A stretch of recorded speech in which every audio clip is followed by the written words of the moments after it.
which took in areas of Kensington and North Philadelphia, and was good for several shootings a night, and a drug trade that rivaled the gross national product of a dozen small nations.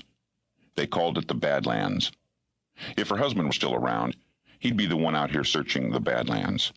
If her husband were still around, Gabriel wouldn't have run away. That was the way she looked at it. The world wasn't worth living in, Ofelia thought, if it was a place where Gabriel could be dead and her husband could be alive. If that were the case, she'd have to find a way to get word to him. He had a right to know. And then, when he showed up, she'd kill him. Ofelia ran a hand through straight, matted black hair. A yellow, drizzly light fell on her from the street lamp, and her shadow spilled around her like a great black cape. Her face, lit now by the silver light of the moon, was anything but simple. It could go from pleasant to pretty to stunning and back again without looking the same twice, without knowing it had changed. Everything that had ever gone right in her life was on it, and everything wrong, too. There was a time in her life when she broke hearts, and it was still there. Glimpses of it. A deep beauty that showed more of itself with each look, coming through the things she'd wrapped herself in. On a crowded train platform on a busy city street, she was the one who made everyone else disappear. She was the one who drew stares from strangers who couldn't explain why. Women wanted to have that look, and men wanted to sleep with it.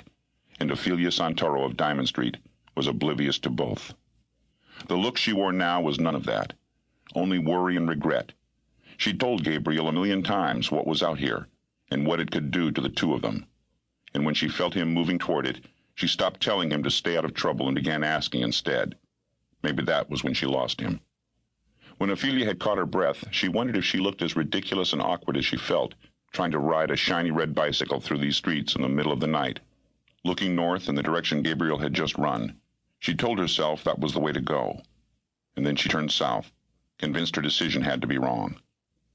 The new bicycle jerked along Kensington Avenue like a jewel in a junkyard, under the grimy tracks of the L, and past littered storefronts. The rain had raised the street, a smell that was the city. Ophelia's knuckles were white from squeezing the grips of the bicycle she had refused to ride before this night. As she rode, stiff and uncertain, her eyes scanned unlit alleys and slumping side streets for her runaway son. "Happy birthday," he had said when he gave her the bicycle.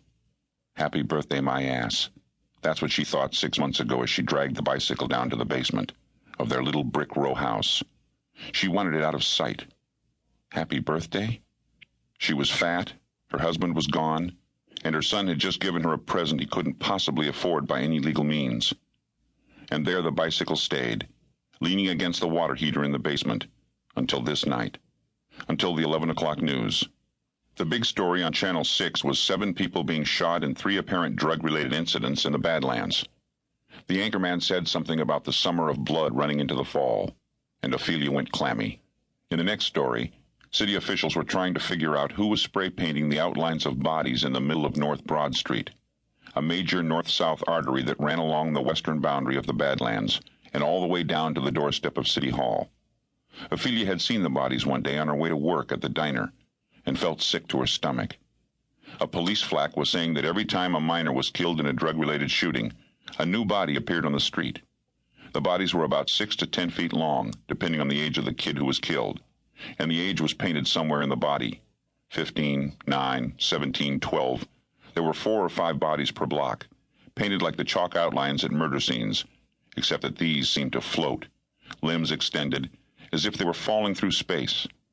It was powerful and disturbing, a Temple University art professor said, the way the bodies seemed ghostly and lifelike at the same time, extending in a chain down Broad Street toward the heart of Center City's spectacular new skyline. Eventually, the professor noted, the bodies would be piled at the doorstep of City Hall. Ofelia felt a shiver as the announcer said the Broad Street colony now included 27 bodies. A Liberty Bell was painted after the 10th, and Independence Hall was painted after the 20th, and still the identity of the artist was a mystery to all. Ofelia walked to the door that led from the kitchen to the basement. It had been 7 days since Gabriel disappeared without a warning or a clue, just like his father. 7 days, the house growing quieter each time the sun fell out of the sky. And after watching the news, Ofelia promised herself that if it stopped raining, and maybe even if it didn't, she'd get on the bicycle her son had given her, no matter how he got it, and pedal through every corner of Philadelphia searching for him. And there she was, hauling it up from the basement, wincing at the